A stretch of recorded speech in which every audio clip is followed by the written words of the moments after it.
저는 이제 좀 비전이 있는데요. 어떤 비전이냐면 1조의 비전이 있습니다. 1조라는 금액은 엄청 큰 거죠. 우리나라는 창업국가가 되긴 좀 어렵습니다. 경영국가가 되어야 된다고 생각합니다. 모든 사람이 경영을 좀 배워서요. 내가 하고 있는 일의 2배 성장, 3배 성장을 이룸으로써 이 CEO 캠퍼스의 비전은 월 1,000만 원의 시스템 수익을 1만 명이 1인 기업을 세우는 겁니다. 그럼 1만 명이 월 1,000만 원을 벌면 1,000억입니다. 그럼 1년이면 얼마입니까? 1조입니다. 가능하죠? 어디 대기업에 가서 줄 설 필요도 없고요. 누구 눈치를 볼 필요도 없습니다. 본인이 할 수 있는 영역에서 만들어진다는 거죠. 2000년 44세 저는 이양상기 판정을 받았습니다. 수술을 받고 한 5개월째 울다 지쳤죠. 그때 저에게 질문하게 되었습니다. 야, 건북이니 그럼 죽을 거야? 그때 저의 가슴에 쿵 하는 소리를 듣게 되었고 대문 밖을 나서고 동네 디산에서 만난 아저씨의 권유로 산을 타기 시작했습니다. 그렇게 시작한 산행이 전국 1100여 개의 산을 밟는 여정이 시작되었죠. 그리고 저는 암을 기적적으로 해방되게 되었습니다. 2014년에 창원대학교 입학하게 되었고 교수님 권유로 책을 쓰게 되었습니다. 산의 마음을 배우다 오늘 나에게 공감, 암을 극복한 이야기, 1000개의 산을 오르다, 히말라야 4000고지를 오르다. 저는 25년 전 병든 몸으로 시작한 인생이마 지금 건강을 되찾고 여러분들의 작가 여정을 돕고 있습니다. 라이팅 코치로 부자글쌤 클래스를 운영하고 있습니다. 할 수 있다는 긍정심과 용기입니다. 늘 미루고 있었는데 교수님 만나서 언제 할 거냐 고통에 정신이 들었죠. 지금은 수강생 이과로 줌으로 강의를 하고 있습니다. 1인 기업가 타업으로 저희들을 아주 잘 이끌어 주시죠. 오래전에 자영업을 하고 있었는데 지금 또 새로운 파트에 발을 디디고 잘 진행하도록 이끌어 주고 계십니다. 교수님을 만나지 못했다면 아마 1인 기업이라는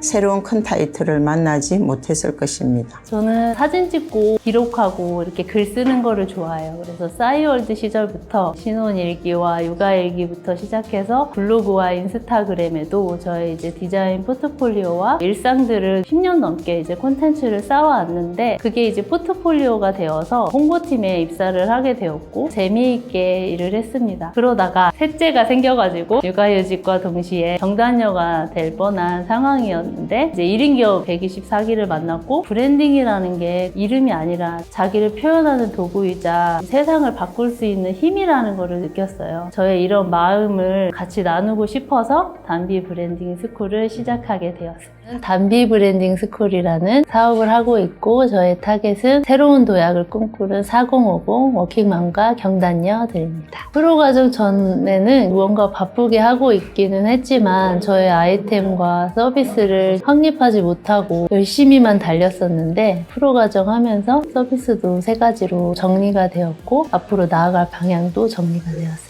자신이 가진 지식과 경험이 결코 작은 게 아니라고 말씀드리고 싶어요. 그걸 나눌 때 또 새로운 기회가 열린다고 말씀드리고 싶습니다. 저는 25살에 남편이 아파서 병간호를 하고 아이들을 키우면서 40살이 다 돼서 사회에 다시 나오게 됐는데 자격증도 경력도 없어서 막막했어요. 근처에 학원에 가서 상담을 하면서 50대, 60대 분들도 공부를 하려고 오셨더라고요. 늦지 않았구나 하는 생각에 자격증을 취득하고 일을 시작하게 됐습니다. 처음에는 낯설고 많이 망설이고 그랬었는데 낯선 걸 극복하고 자신감도 얻게 되고 피부관리사라는 직업에 대해서 만족감도 많이 갖게 되었습니다. 동료들이나 후배들이 고객들이 한 번씩 던지는 컴플레인이나 그런 트러블 때문에 못 견디는 분들을 많이 봐서 이런 것까지 조금 가르쳐주는 학원이나 그런 곳이 있으면 되게 일하는 데 도움이 되겠다라는 생각을 하게 됐습니다. 저의 고객은 3040 경력 단절 여성이고 그분들을 위해서 피부미용사 자격증을 소개하고 재취업을 해서 경제활동을 할 수 있게 도와주는 사업을 하고 있습니다. 교수님은 저한테 인생에 꼭 만나야 될 멘토가 아니었나 싶어요. 중간중간 힘들 때 안 하고 싶다. 그런데 내가 처음 마음 먹었던 게 뭐였지? 라고 자꾸 생각을 해보니까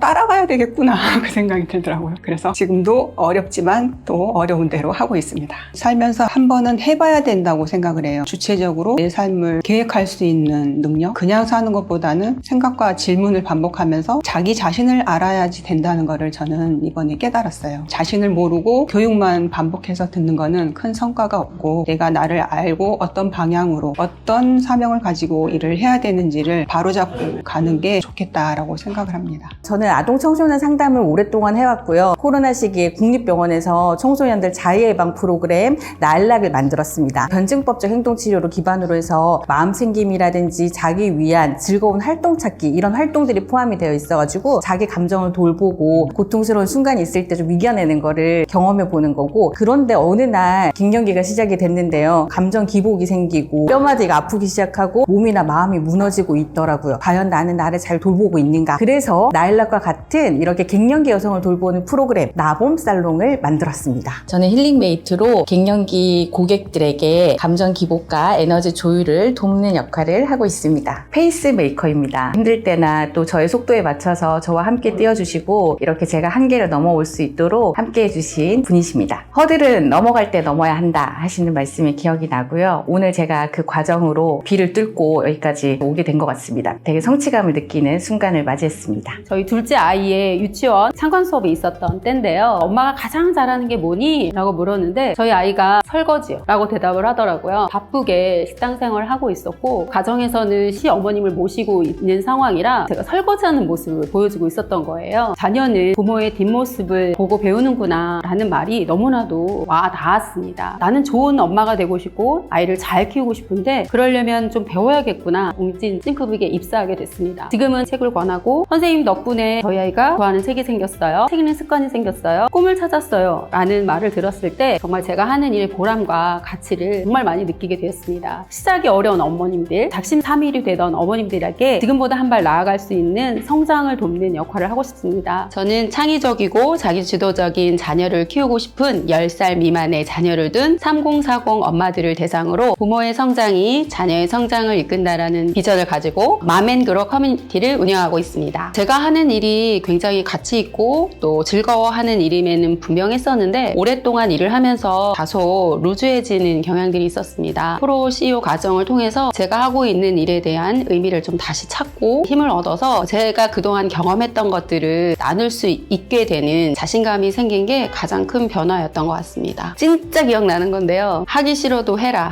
어려워도 해라. 귀찮아도 해라. 어떤 감정에 중심을 두지 말고 하는 것에 중심을 두라고 하신 교수님 말씀이 프로 CEO 과정을 오는데 가장 힘이 됐던 한마디셨던 것 같아요. 20년 전 늦은 나이에 세무 일에 입문하게 되었습니다. 신입으로 입사했을 때는 과장님께 결제를 올라가면 반 이상이 반려가 되었습니다. 신입이어서 한 실수도 적지 않았지만 뒤돌아서 생각을 해보면은 과장님의 피드백이 잘못돼서 실수도 있었습니다. 일에 대한 꾸중이나 피드백을 들을 때는 감내할 수 있었습니다. 하지만 그날 바뀌는 감정에 따라 언어와 행동이 달라질 때 감당하기 힘든 시간을 보냈습니다. 내가 저 자리에 올라가게 된다면 나는 결코 배움을 볼모로 갑질하는 리더는 되지 않겠다라는 다짐을 했습니다. 세무그룹 코칭 스쿨에서는 여러분들이 세무업계의 큰 나무로 성장할 수 있도록 뿌리를 내리는 보이지 않는 시간을 돕는 곳입니다. 세무 일을 하고 있고요. 세무 신입 사무원과 신규 개업 세무사들의 세무 커리어를 돕는 일을 하고 있습니다. 프로과정 전에는 제 이름이 없었던 것 같아요. 프로과정을 하고 난 후에는 이름값을 한다? 그런 느낌을 얻었습니다. 지금도 내가 하는 일이나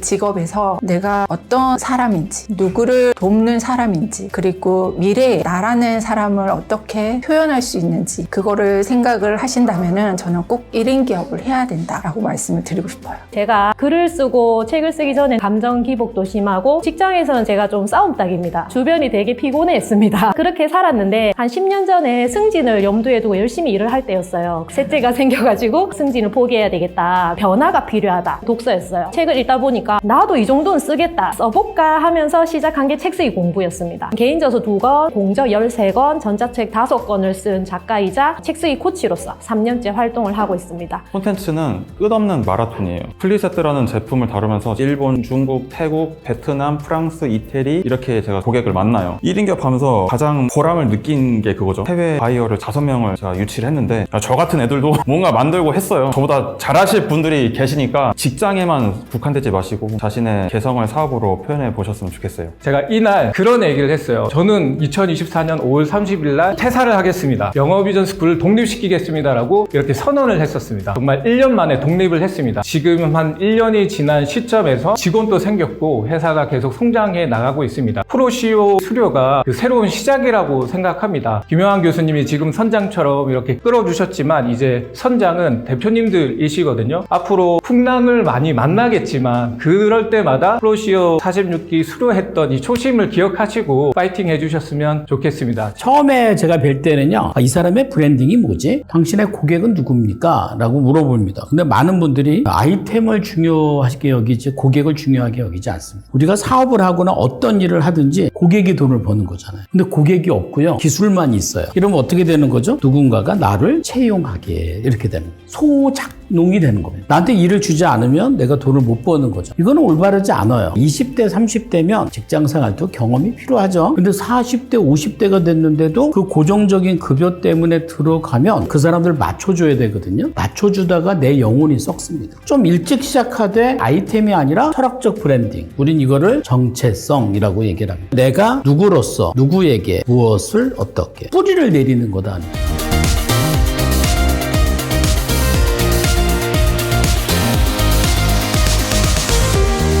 무료 특강을 진행할 생각이고요. 10명 정도 이과생을 줌수업에 초대할 생각입니다. 월 300만 원 고정 수입입니다. 저를 따르고 배우고자 하는 분들을 3명 정도만 끌고 가도 괜찮겠다. 힐리 사업도 같이 병행을 하고 있는데요. 파트너 1명을 만드는 게 제 3개월 목표입니다. 저와 함께 일할 수 있는 5명의 팀원을 모집하는 게 내 목표입니다. 한 달에 한 번 온라인 무료 특강을 열어서 10명의 수강생들에게 나의 커리어를 어떻게 설계하고 발전시킬지 상담을 해주는 시간을 가지겠습니다.